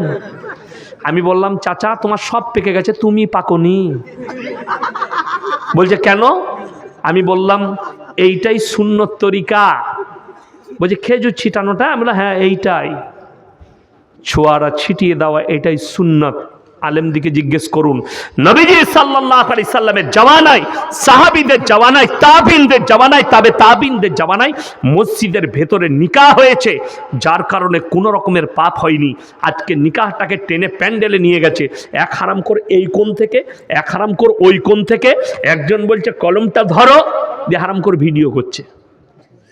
কোথা থেকে পেলে? অনেকজন বলবে হুজুর আপনারও তো জলসা ভিডিও হচ্ছে, ইমানদারির সঙ্গে বলুন বিয়ের ভিডিওটা ইসলাম প্রচার হবে না? প্রচার হবে না? হবে। বিয়েতে ভিডিও করলে ওটার দ্বারা ইসলাম প্রচার হবে, আর এই জলসাটা শোনার পরে ইসলাম প্রচার হবে না? হবে না? হবে। কেন হবে বলে দিই। আমি এই গতকালকে একটা দোকানে চা খেলাম, হিন্দু ভাইয়ের দোকান। সে বলে স্যার আপনার জলসা আমি সব সময় শুনি, সব সময়। আপনার এই দেখেন মোবাইল খুলে দেখালে বলে আপনার ছাড়া কারুর নাই, আমি কোনো গান ফান শুনি না, শুধু আপনার বক্তব্য শুনি, রাতের বেলায় ঘুম আসে। তাহলে আল্লাহ যদি তাকে কবুল করে নেয়, এতে ফায়দা আছে না নাই? ফায়দা আছে। একটা অমুসলিম ভাইয়ের কাছে ইসলামের দাওয়াত পৌঁছাচ্ছে এটার দ্বারা, কিন্তু তোমার ভিডিওর দ্বারা কার কাছে দাওয়াত পৌঁছাচ্ছে? এই যে আর এক হারামখোরের উৎপত্তি হয়েছে, এই মুর্শিদাবাদের নদিয়া বাড়ি শফিক না কি নাম ওই হারামখোরটা, শফিক। আপনার সন্তানকে যারা ভিডিও দেখাচ্ছেন তারা জিনার রাস্তায় ঠেলে দিচ্ছেন, সন্তানের ভবিষ্যৎ নষ্ট করছেন ওই হারামখোরের ভিডিও দেখানো মানে। আমাকে যদি একদিনের জন্যে মুখ্যমন্ত্রী করেন, 24 ঘন্টার ভেতরে এই হারামখোর যারা নাচানাচির ভিডিও করছে জেলের কুঠরিতে ভরে এদিকে ফাঁসি দিয়ে দেবো। যারা কোরআনকে ধ্বংস করছে, আমাদের বাচ্চাদিকে ধ্বংস করছে। আমাদের ভারতের একজন আর্টিস্ট, তার নাম হচ্ছে সনু সুদ, বলিউডের আর্টিস্ট, খুব ভালো। তিনি বলেছেন অস্ট্রেলিয়ার মতো ভারতেও বাচ্চাদের জন্য মোবাইল ইউজ করা নিষিদ্ধ করা দরকার। সোশ্যাল মিডিয়া 10 বছর বয়স, নানির কাছে নানি আমি ফার্স্ট হয়েছি, একটা মোবাইল দিবে না? নানি বলছে দুব্বো ভাই দাঁড়া, বলছে কবে দিবি? বলছে তোকে ঠিক দেবো। দিয়ে নানি এখন কোমরে কাপড় গুঁজে চলে গেল বন্ধন লোন না হলে গ্রুপ লোন নিতে। আপনাদের এখানে নাই? আছে তো? আমি বললাম লাস্টে খুঁচে দিয়ে যাবো মা বোনদিকে, গাল দেয় দিবে। গ্রুপ লোনে কিন্তু লাভ হয়েছে, মায়েদের কিছু লাভ হয় না, একটা লাভ হয়েছে। 10টা করে মেয়ে গ্রুপ করেছে, তাদের মধ্যে একজন হেড, আর 9টা মেয়ে তাকে ম্যাডাম বলে। সে মনে করে আমার যাহা তাই ব্যাপার, এমনি ম্যাডাম হতে পারে না, সুদ খাওয়ার ম্যাডাম হয়েছে। আল্লাহ মাফ করুক। বেঈমান কাফেররা বুঝতে পেরেছেন কতটা কামিয়াবি লাভ করেছে। খালি কামিয়াবি লাভ করার কারণ আপনার বাচ্চাকে আপনি মাদ্রাসায় পাঠিয়ে দ্বীনি শিক্ষা দেয়নি। এই মা বোন এবং আপনি আমি যারা আমাদের বিবিদিকে গ্রুপ লড়ার বন্ধন লোনে ঠেলে দিয়েছি, এত জলসা, এত মাদ্রাসা, এত কোরআন হাদিসের তালিম, তারপরও তারা কামিয়াবি লাভ করেছে, আমরা করতে পারিনি। প্রত্যেক ঘরে ঘরে সুদ ঢুকিয়েছে তারা। অথচ আপনি জানেন, খুলে দেখুন, আদানির ৩,০০০ কোটি টাকা সরকার মওকুফ করেছে, কেন্দ্র সরকার। কত হাজার বললাম? ৩,০০০ কোটি আদানির মওকুফ করেছে। আর আপনার বিবি বন্ধন লোন লিয়েছে, প্রত্যেক দিন ব্যাংকের লোক দরজায় হাজির। একজন লোন লিয়েছে যে ও জানে প্রত্যেক দিন আসবে, ও ঠিক 10টার আগে বাড়ি থেকে বেরিয়ে পালিয়ে যায়। বইয়ের কাছে আসে, কই গো ভাই? বলে ভাই তো নেই, একটু চা খান। ওকে রোজ 4 ডিম খাওয়ায়। ঠিক 1 মাস পরে তার বউ কিনে পালিয়ে গিয়েছে। আপনি 4 ডিমের কত বরকত! বউটাই নিয়ে পালিয়েছে। তুই লোন শোধ করবি না, তোর বউটাই রাখবো না, যা বুঝে করগা। মোবাইলে দেখলাম, সত্য ঘটনা, মিথ্যা নয়। আমি আপনাকে বলে যাই, মা বোন যারা আছেন, আল্লাহর কসম করে বলছি, পর্দা কতটা জরুরি জানেন? পর্দা যদি ইসলামে না থাকতো তো তোমাদের থেকে আগে আমরা বৌদিকে নিয়ে পার্কে ঘুরতে যেতাম, রেস্টুরেন্টে খেতে যেতাম, দামি দামি জায়গা যেতাম। শুনেছেন, যদি মুর্শিদাবাদে আমি এত জলসা করি, আমি কিন্তু উত্তরবঙ্গে ছাড়া জলসা লিই না, দক্ষিণবঙ্গে আমার জলসা নেই। সেদিনে খড়গপুরে একটা জলসা করেছি, আমি যাব না, ছাড়বে না। আমি বললাম আমাকে কিন্তু 50,000 টাকা লাগবে। বলে 45ই লাগবে আমাকে, অ্যাকাউন্টে ভরে দিলে। বলে আসতেই হবে, করতে হবে জলসা। 45,000 টাকা দিয়েছে জলসায়। আমি লুবো না, ছাড়বে না। আমি দক্ষিণবঙ্গে করি না। কেন? জলসা শোনার মানসিকতা নাই। 10টার পরে লোক খেয়ে দিয়ে পালিয়ে যায়, বিরিয়ানি খাবার জলসা। কিন্তু মুর্শিদাবাদ, নদিয়ায় মাশাল্লাহ মানুষ দিনের কথা শুনে। আপনারা বসে আছেন, আপনাদের কিভাবে শুকর আদায় করবো আমি ভেবে পাচ্ছি না। আপনারা আমার সাথ দিয়েছেন, আমি বুঝতে পারছি ঠান্ডা আমাকেও লাগছে, তারপরেও আমি কথা রাখছি। আপনারা যে আমার সাথ দিচ্ছেন, আমি জান ভরে আপনাদের লেগে দোয়া করব। যাই হোক, আমি যেটা বোঝাতে চাইছি, যে পর্দা এত মারাত্মক জিনিস। কোরআনে আছে, ওয়াদরিব খুমুরিহিন্না আলা জুনুবিহিন। হে নারী, তোমরা পর্দা নির্ধারিত করো, কোনোদিন ধর্ষিত হবে না, লাঞ্ছিত হবে না, তোমরা কোনোদিন খারাপ জায়গায় পৌঁছাবে না। আজকে ভেবে দেখুন, গোটা পশ্চিমবাংলার, আমার বাজারে না ভাই, রেকর্ডিং হচ্ছে, এতগুলো ইউটিউবার আছে, রেকর্ডিং হচ্ছে, সবাই দেখবে। আমার জেলার লোক, আমার কাছের লোক। আজকে আমার সাথে এসছে আমার নাসির ভাই, নার্সিং মালিক, তিনিও জানেন। আমার গিন্নি, কোনো বাপের বেটা বর্তমান টাউনে কিংবা গোটা গলসি বাজারে, আমার থানার নাম গলসি, কেউ যদি বলতে পারে ইয়াসিন সাহেবের স্ত্রী বোরকা পরে পর্দার সঙ্গে একটা রুমাল কিনেছে, আমি তার জুতোর মালা পরবো ইনশাআল্লাহ। জীবনে কেউ বলতে পারবে না। কোনো বাপের বেটা যদি বলে দেয় ইয়াসিন সাহেবের স্ত্রী অমুকের বাড়িতে এসে বিয়ের প্যান্ডেলে বসে, প্যান্ডেলে বসা তো দূরের কথা, কোনো বাপের বেটা কোটিপতি থেকে গরিব থেকে ধনী কেউ হিম্মত হবে না ইয়াসিন সাহেবকে বলে দিই আপনার বিবিকে প্যান্ডেলে পাঠাবেন, খেয়ে যাবে। তার জন্য আমার জুতো রেডি আছে। আমার বিবি, আমাদের বিবি আজকে একটা প্যান্ডেলে মরদ আর মেয়ে একসাথে বসে খাচ্ছে, ঠিক কিনা? আর এমন পোশাক পরে নারীরা আছে, শয়তানু এদিকে দেখে লজ্জা পায়। রাসূলের হাদিস, মায়েরা শুনেন, আখরি জামানায় নারীরা পোশাক তো পরবে, তারপরও ন্যাংটো থাকবে। কেমন বলে দিই, এখন বোরকা বেরিয়েছে, কিন্তু স্কিন টাচ একদম টাইট হয়ে লেগে আছে, সব বোঝা যাচ্ছে। এটা শরীয়তসম্মত বোরকা নয়, শরীয়তসম্মত পর্দা নয়। একটা মেয়ে বলবেন যে গায়ে চাদর নিয়েছে, শাড়ি পরছে, শাড়ির ওপর একটা চাদর পরেছে, চাদরের উপরও পেটটা বেরিয়ে যেতে পারে না? পারে না? পারে। ওই জন্যই তো বোরকা। আপনার স্ত্রী শাড়ি পরছে, আমি নিষেধ করবো না, এটা আঞ্চলিক পোশাক, কিন্তু বাইরে বের হলে সে যেন একটা বোরকা পরে, এমন বোরকা পরবে বাইরে থেকে যেন বোঝা না যায় এর ভেতরে যে নারীটা আছে কে আছে, তার গঠনটা কেমন, এটা যেন বোঝা না যায়। আমাদের দেশে তো এখন বিয়ে হচ্ছে, এরকম প্যান্ডেল করছে, প্যান্ডেল করে জামাই আর বউকে বসাচ্ছে, দুটো চেয়ার দিয়ে, বসাই না, বসাচ্ছে, দিয়ে গোটা দেশের লোক দেখ আমার বউ এইটা। আর ওর বন্ধুরা যখন আসবে তখন বলা বলি করবে, 4-5টা বন্ধু এসছে, হ্যাঁ বউটা ভালোই হয়েছে, ও বলবে দেখবে মালটা কেমন পেয়েছে, তোর বউকে মাল বলবে। এটা বাস্তব বলছি, আর হাদিস কোরআন বলছে যে তোমার বিবি হলো, অর্ধাঙ্গিনী হলো, তুমি ছাড়া যেন পৃথিবীতে কেউ তাকে না দেখে, কেউ না দেখে। আমার বিয়েতে আমার কয়েকটা বন্ধু এসেছিল, ক্লাস ফ্রেন্ড, তো আমাকে বললে ভাবির সাথে দেখা করব। আমি তাকে বললাম ওই বই তো আমি পড়ি নাই, তুই কি করে পড়লি? তুই তো আমার সাথে পড়েছিস। আমার সাথে তাহলে আর সম্পর্ক রইল না, সম্পর্ক ছিন্ন করে দাও। কিন্তু এই বই ইয়াসিন পড়েনি, কোনো রকমের চান্স নাই, আমার অর্ধাঙ্গিনী আমি ছাড়া কেউ দেখবে না।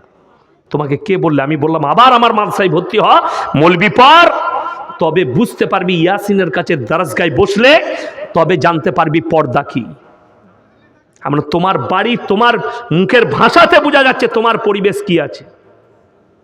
বড় কষ্ট লাগে। ইয়াসিন সাহেবকে আপনি ভালোবাসতে পারেন, আমার সঙ্গে মহব্বত থাকতে পারে, আপনি আমাকে বাড়িতে ডেকে আপনার মেহমানখানায় এক কাপ চা খাওয়াতে পারেন, ঘরে নিয়ে বসুন, কই গা তোমার ভাই এসছে ইয়াসিন সাহেব, নিয়ে একটু ভাবির সাথে গল্প করুন, আমি মিষ্টি নিয়ে আসি। হারাম কর, 3 দিন তোর বইয়ের সাথে ওরকম গল্প করতে পেলে 4 দিনের মাথায় তো আমি এমনি নিয়ে পালাবো। কথাটা বুঝতে পারেননি? আর রেখে যাব? ওকে এমনি নিয়ে পালাবো। ওই জন্য অনুরোধ করছি, পর্দা সবাই করবেন ইনশাল্লাহ, পর্দা অবশ্যই করেন। আপনার দরজায় লিখে দেন বিনা অনুমতিতে প্রবেশ নিষেধ পরপুরুষের জন্য। আপনি বাড়ির পুরুষ, আপনি বাইরে গেছেন, বাজার গেছেন, বেলডাঙ্গা গেছেন কিংবা সারগাছি গেছেন, ঘুরে এসে যখন ঢুকবেন দরজায় সালাম দিয়ে ঢুকতে হবে, আসসালামু আলাইকুম জোরে বলবেন। কেন জানেন? আপনার বিটি আছে, বউ আছে, বৌমা আছে, বোন আছে, তারা বাড়িতে মেয়েরা কাজ করে না, করে না, কাজ করতে করতে মাথার কাপড় সরে যেতেই পারে, পিঠের কাপড়টা সরে যেতেই পারে।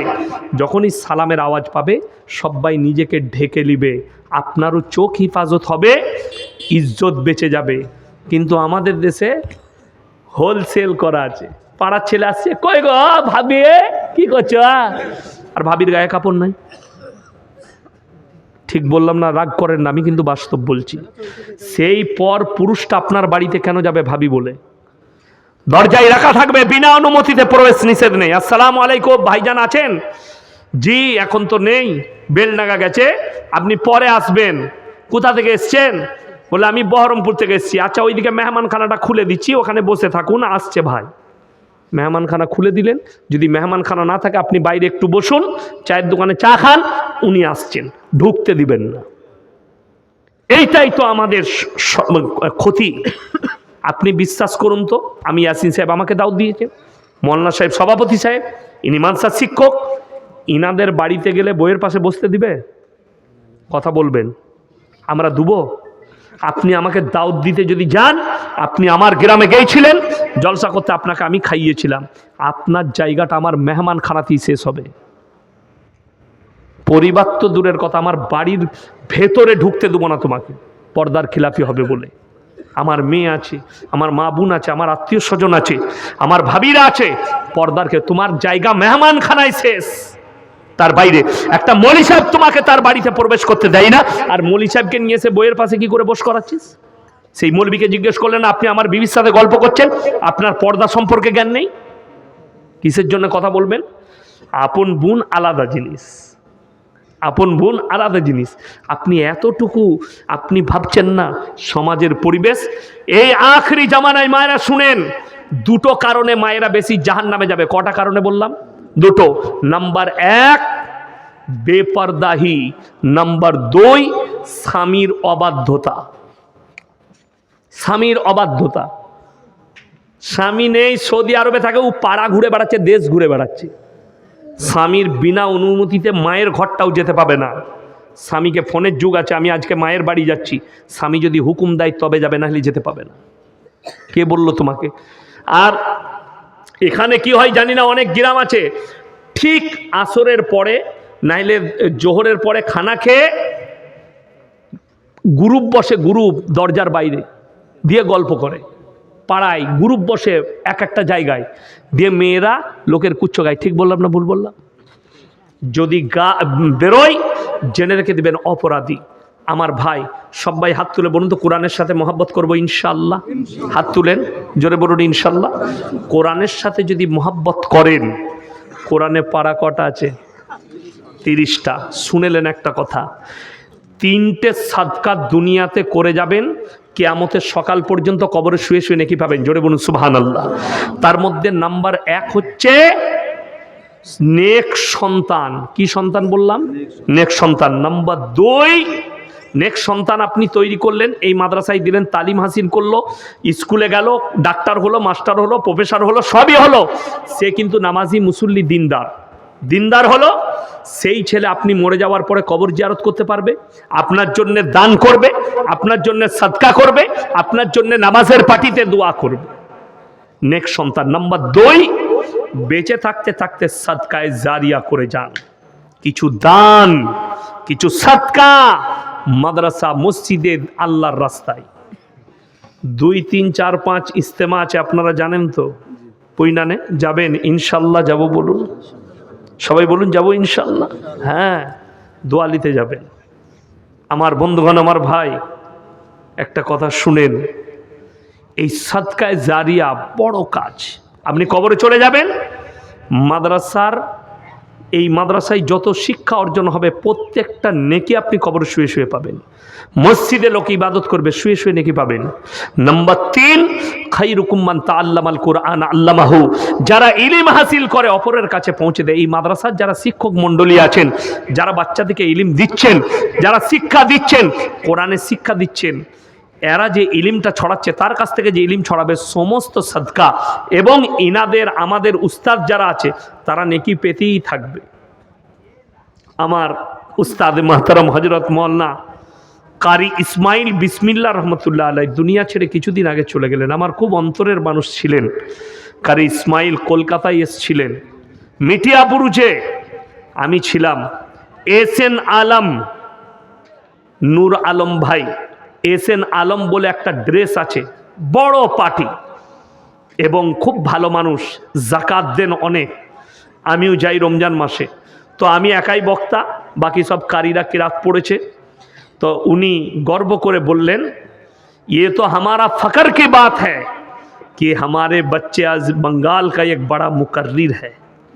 ये तो हमारा खुश नसीब है कि मैं बंगाल में आके ये भी बोल पाऊंगा कि मेरा एक बच्चा यासीन है जो इतना बड़ा मुकर्रिर है।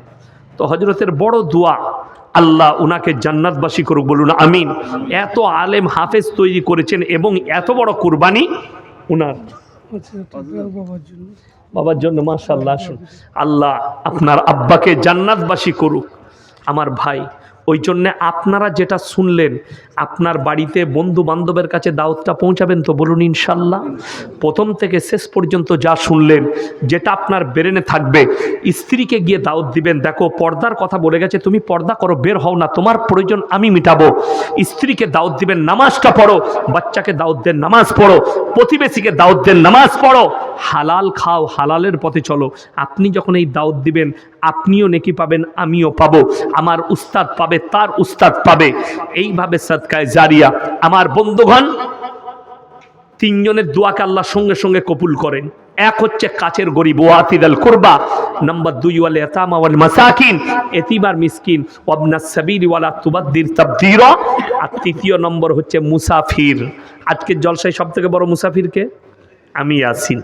আমি আপনাদের কাছে কিছুই চাইবো না, 30 জন ব্যক্তি খালি 30টা কোরআন শরীফের পয়সা 500 টাকা করে দেন। এই মাদ্রাসার এতিম বাচ্চারা, গরিব বাচ্চারা, ছোট ছোট বাচ্চারা, কচিকাচারা কোরআন শিক্ষা করবে, কোরআন পড়বে। আপনি দুনিয়া থেকে চলে গেলেও শুয়ে শুয়ে নেকি পাবেন, আপনার বাপের নামে দিবেন, নেকি পাবেন। আমি খালি বলবো, আমার ভাইজান 30টা কোরআন শরীফের পয়সা আমার হাতে দিয়ে যান পটপট করে। যদি না থাকে ফোন পেতে দেন 30টা। মাশাআল্লাহ, আসুন, জাযাকাল্লাহ। 1, 2, 3, 4, 5টা কোরআন শরীফের পয়সা দিয়েছে। মাশাআল্লাহ, আল্লাহ ভাইয়ের হায়াতে বরকত দেখ। 5টা হয়েছে, এসো বাবু, জাযাকাল্লাহ। 6টা হলো ভাই, 30টা, তাড়াতাড়ি উঠে আসুন। এমন কিছু চাই, নবীজি বলেছেন, জাকিরা, হাদিসে আছে, গচ্ছিত সম্পদ। মানুষ কিয়ামতের দিনে কাঁদবে, আরো বেশি দিলে আমার মঙ্গল হতো। জাযাকাল্লাহ। এই দেখেন, 7টা হয়ে গেল। আমার ভাই আর কে আছেন? 7টা, আসুন, জাযাকাল্লাহ, আসুন ভাইজান। মাশাআল্লাহ, 8টা হয়ে গেল। আমি 30টা চেয়েছি, এসো বাবু। মায়েদের মধ্যে যদি কেউ থাকেন, এই শোন, হাতটা দাও, এই আংটিগুলো খুলে দিবে। ঠিক আছে, এগুলো মাস্তানরা পড়ে। মাশাল্লাহ, কটা হলো গো? 9টা। মাশাল্লাহ 10টা, জাযাকাল্লাহ 11টা, মাশাল্লাহ 12টা, 13টা, 5টা আছে, 13 আর 5-এ কত? 18, মাশাল্লাহ 19, 20, 21, মাশাল্লাহ 22, 23, 24। তাড়াতাড়ি উঠে আসুন। মায়েদের মধ্যে কে আছেন? কটা দিবেন? ও 25, এসো বাবু, 26, 27, মাশাল্লাহ 28, জাযাকাল্লাহ 28টা হলো, মাশাল্লাহ 29 দেন, জাযাকাল্লাহ 30, 31, 32, 33, 33, 34টা, 35, মাশাল্লাহ 36, 37, 38, আসুন ভাই, মাশাল্লাহ 39টা, জাযাকাল্লাহ আসুন, মাশাল্লাহ 40টা হলো। হ্যাঁ গো ভাই, আর 10টা হবে না ইনশাল্লাহ। সেদিনে জানেন আমি বারুইপুরে একটা কথা বলেছি, যে দানে তোমরা মুর্শিদাবাদ নদিয়াকে পারবে না, দানের হাত বেশি। আপনাদিকে ফেল করে দিয়েছে বাপ। হ্যাঁ, বারুইপুরের লোক আপনাদিকে ফেল করে দিয়েছে কলকাতা। মাশাল্লাহ আসুন, জাযাকাল্লাহ। এই দেখেন 41, নগদ একটা কোরআন শরীফ বেনামে দিয়েছে 42, মাশাল্লাহ 43। আমার ভাই আর কেউ আছে? আর কি আছে? রফিজের ছেলে কালু 5,000 টাকা ওয়াদা। কটা হলো? 43, 44, 45, 45। আনিস ভাই 2000, মাশাল্লাহ। আর কে আছেন? আলমজান মিত্র 1 বস্তা সিমেন্ট, মাশাল্লাহ। আল্লাহ দানকে কবুল করুক, জান্নাতি করুক। আর কে? আরফানা মিতো 1 বস্তা সিমেন্ট, আল্লাহ জান্নাতি করুক। এই দেখেন 46টা হলো, 47। নানা নানির জন্য নগদ 500 টাকা দিয়েছে। আল্লাহ ওনার নানা নানিকে জান্নাতি করুক, আল্লাহ কারোবারে বরকত দেয়। 48, হাসেরউদ্দিন মিতো 1 বস্তা সিমেন্ট, আল্লাহ ওনাকে জান্নাতি করুক। ভাই 48 হয়েছে, আর 2টো লাগবে, 50টা হয়ে যাবে ইনশাল্লাহ। আর 2জন কেউ নেই, 50টা হয়ে যাবে ইনশাল্লাহ। দেখি, চলে এসো। তোমার সোয়েটার নাই? পড়ো নাই কেন? গায়ে গরমটা বেশি একটু। 49, ভালো ছেলে, 49টা হয়েছে। এসো, মাশাল্লাহ 100। আর একটা হলেই হয়ে যাবে ইনশাল্লাহ 50টা। আর একজন কে আছে? তাড়াতাড়ি উঠে আসুন ইনশাল্লাহ। দেখি, আর একজন ভাই আসুন, মাশাল্লাহ। কত গো? 300 টাকা। আল্লাহ দানকে কবুল করুক। ভাই তাড়াতাড়ি আসুন, জাযাকাল্লাহ। আবার 51টা করে দিলে তাহলে আর 9টা দেন বাপ। গোলমাল আমি ভালোবাসি না একদম। তাহলে যখন 51টা হয়ে গেল, তাহলে আর 9টা করে দেন, 7টা হয়ে যাক ইনশাল্লাহ। সময় বেশি নেবো না, মাত্র 5 মিনিট সময় নেবো, দোয়া করে দেবো 5 মিনিটের ভেতরে। আচ্ছা, এরকম আল্লাহর বান্দা কেউ আছেন ওয়াদা করবেন 5টা দিবেন 1 সপ্তাহের মধ্যে, 15 দিনের মধ্যে? দেখি, মাশাল্লাহ কে আছেন? কোন আল্লাহর বান্দা আছেন? 5টা মাত্র, 51টা হয়েছে, জাযাকাল্লাহ। আসুন, মাশাল্লাহ। এই দেখেন 52টা হয়ে গেল। 700 টাকা দিয়েছে ভাই, আমি কিন্তু একটাই ধরবো, 200 টাকাটা ওই দিকে বাই। তাইলে 52 হলো, তাইলে আর মাত্র 8টা লাগবে ইনশাল্লাহ। হ্যাঁ এসো দেখি, জাযাকাল্লাহ। এই দেখেন 53। মায়েদের কাছ থেকে আসে নাই যে গো একটা গেইছে কই? 52টা হলো। দোয়া করে দেবো যেন খালা লক্ষ্মীর ভান্ডার বাড়িয়ে দেয়, নাহলে এমন দোয়া দেবো ওটাও বন্ধ হয়ে যাবে। ঝামেলা এমনি চলছে, কথাটা বুঝতে পারেন নাই? ঝামেলা এমনি চলছে, বন্ধ হয়ে যাবে। দাও, দোয়া করব যেন বেড়ে যায়। হ্যাঁ, কটা হলো? 53টা, মাশাল্লাহ। 54টা হলো। তাহলে আর 6টা লাগবে বাপ। ইনশাল্লাহ দেখি, আমি জানি মুর্শিদাবাদের মাটিতে হয়ে যাবে ইনশাল্লাহ। আর মাত্র 6টা হলেই হবে। এসো, জাযাকাল্লাহ। এই দেখেন, মাশাল্লাহ। কি নাম তোমার? রমজান। বিয়ে হয়েছে? হয়েছে, মাশাল্লাহ। বিবির সঙ্গে ভালো ব্যবহার করবে, ঠিক আছে? কি করো? ফেরি করো। আল্লাহ তোমার বরকত দেখ। দেখুন, হালাল ইনকাম করে খায়, মাশাল্লাহ। কটা হলো? 55, 56। মুখটা খোল দেখি। হ্যাঁ, মাশাল্লাহ। 57। এই তুমি শুনো, কি বলে আমাকে ভালোবাসো? জলসা শুনো, হ্যাঁ শুনো, হাত মিলো, জলসা শুনো তো। তাইলে আমার চুলটা দেখো, তোমারটা দেখো। তুমি হানি সিং এর মতো চুল কেটে। বর্ধমান নানির বাড়ি? মাশাল্লাহ। কুসুম গ্রামে? কোন গ্রাম? মোড়েই। আমি তোমার নানিকে বলছি, দাঁড়াও। আমাদিকে ভালোবাসো আর এরকম চুল কেটেছো। চলো, 58, 59 হয়ে গেছে বাবা। আর একটা হলেই হয়ে যাবে ইনশাল্লাহ। জাযাকাল্লাহ। 60 দেন। 61, মাশাল্লাহ। আল্লাহ, 61টা হয়ে গেল। তাহলে তো আর 9টা লাগবে আবার। না না, পালাবেন না, এই যে কেউ চলে যাবেন না, আমি দোয়াটা করে দিচ্ছি। একটা গজল শোনাবো, দিয়ে গজল শুনবেন? তাহলে আর 9টা দিয়ে দেন না, গজলটা শুনিয়ে দিই ইনশাল্লাহ। দেখি ফট করে। হ্যাঁ হ্যাঁ, আমি বর্ধমানের লোক, অত বুকা লয়। আগে দাও 9টা। হ্যাঁ আচ্ছা, ছেলে অসুস্থ আছে, সবাই দোয়া দেন তো আল্লাহ ওনার ছেলেকে সুস্থতা দান করুক, বলুন আমিন। 62টা, 63, মাশাল্লাহ। 64, 65, 66। আল্লাহ, আর মাত্র 4টা লাগবে। এটারই নাম মুর্শিদাবাদ। জোরে একবার বলুন সুবহানাল্লাহ। সেই দিনে দেখলাম গো, বাবরি মসজিদে আড়া গাড়ির মতো পড়ছে মাল। এটার নাম মুর্শিদাবাদ। জোরে বলুন সুবহানাল্লাহ। এতগুলো মাদ্রাসা চলছে আপনাদের দনখাইরাতে। আমি প্রত্যেকটা জেলায় বলি যে মুর্শিদাবাদ নদিয়াকে দানেতে মানুষ পারবে না। মাশাল্লাহ। কটা হলো? 67, মাশাল্লাহ। আর মাত্র লাগবে 3টে ইনশাল্লাহ। একজন আল্লাহর বান্দা 3টে কে দিবেন? ফট করে হাত তুলে চলে আসুন। মাশাল্লাহ। এসো, হাতটা বিলিয়ে যাও। জাযাকাল্লাহ। দেখেন 70টা হয়ে গেল। 71টা হলো। এই হুজুর ঝামেলা ছাড়বে না। 71টা হয়ে গেল আবার, কি বুঝলেন? যাই হোক, মাশাল্লাহ, জাযাকাল্লাহ। আল্লাহ তোমার হায়াতে বরকত দেখ, রুজি রোজগারে বরকত দেখ। দেখুন 70, 71টা হয়ে গেল। দেখুন, রবীন্দ্রনাথ ঠাকুর একটা কথা বলেছে, গাইতে শিখেছো, থামতে শিখেছো তো? গাইতে জানলে থামতে জানতে হবে, তা না হলে আমি এখনো 2 ঘন্টা বলতে পারবো। আমি কিন্তু ওদের মাইকে কথা বলি নাই, ওদের মাইক খুলে দিয়েছি, আমি আমারটাই বলছি। এটা আমার নিজস্ব পার্সোনাল। যে মাইকম্যান আছে সে জানে মালটা কি। আমি সারা রাত কথা বললেও আমার কোনো অসুবিধা হবে না। ওদেরটার দাম 300-500 টাকা, 1000 টাকা। এটার দাম 5000 টাকা। ওরা জানে, আমার ক্ষতি হবে না। কিন্তু লাস্টে দেখবো কেউ নাই, একজন আছে। তুমি কেন আছো বাপ? বলে হুজুর আমিও থাকতাম না, চেয়ারটা খালি আমার বলে আমি বসে আছি। এই ঝামেলা হবে। ওই জন্যে গাইতে জানলে থামতে জানতে হবে, দাঁড়াতে জানতে হবে।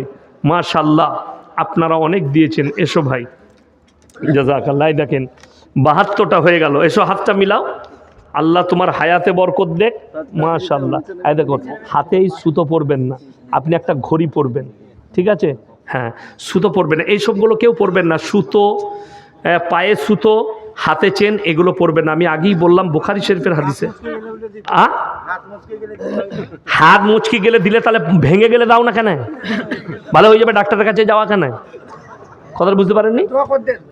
দোয়া তো করবই। গজলটা তাহলে শোনাবো না? তুমি ঘর যাও না?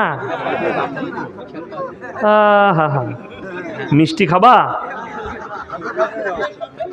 জুম্মা পড়তে যাওনি বাবরি মসজিদে? গেলে তো ওখানে মিষ্টি দেয়নি? তুমি পাওনি? পেছনের কাতারে গেলে উসমান ডিলার 5000 টাকা। আল্লাহু আকবার। উসমান ডিলার ভাই 5000 টাকা। জোরে বলুন নারায়ে তাকবীর। দেখলেন শেষ বেলাতে 10টা কোরআন শরীফের পয়সা। তাইলে 62 না 72 গো? 72 আর 10-এ কত বাবা? 82।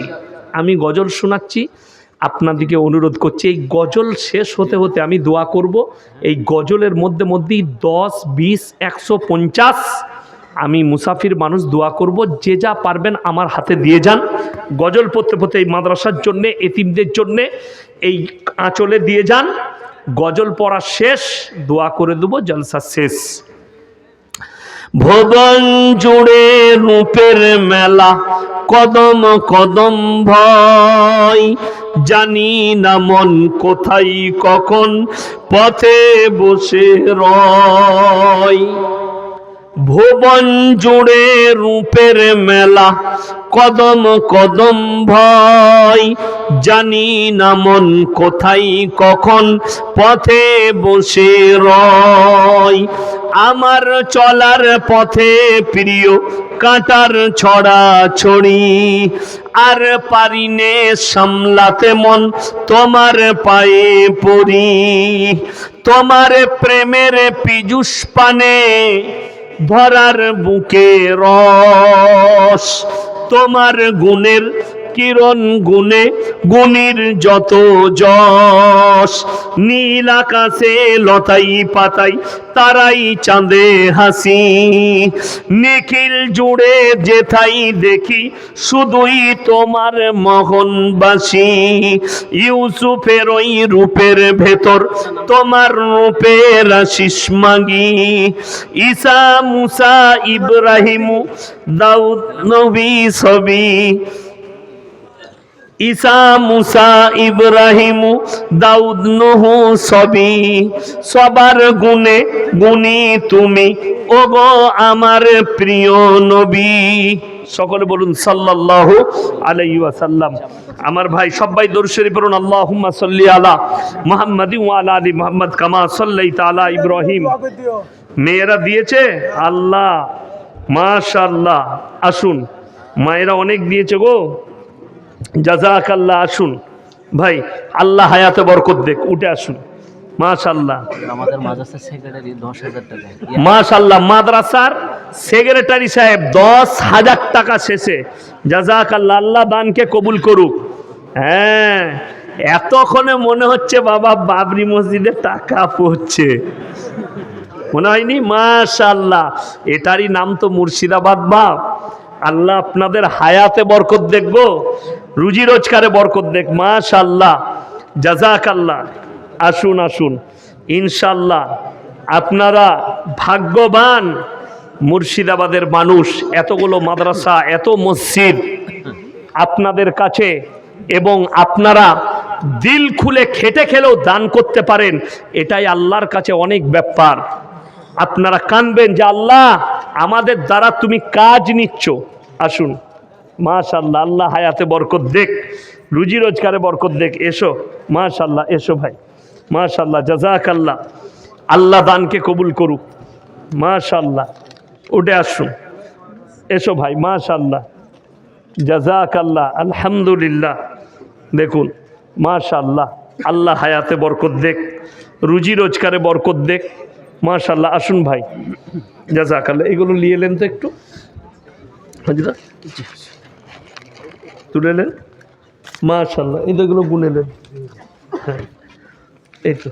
আর এটা মায়েদের কাছ থেকে এসছে ভাই। সবাই একটু দোয়া করে নিই, নিজেদের জন্যে, নিজেদের পরিবারের জন্য। এই দেখেন, মায়েদের কাছ থেকে আরও এতগুলো টাকা এলো। মাশাআল্লাহ, আসুন, মাশাআল্লাহ, জাযাকাল্লাহ। হ্যাঁ, মাশাআল্লাহ, আল্লাহ হায়াতে বরকত দেখ, জাযাকাল্লাহ, মাশাআল্লাহ। হ্যাঁ, এই দেখেন, 500 টাকা দাও। তোমাদের মোবাইলে দেখতে পাও? এই রে, তাহলে তো গোলমাল।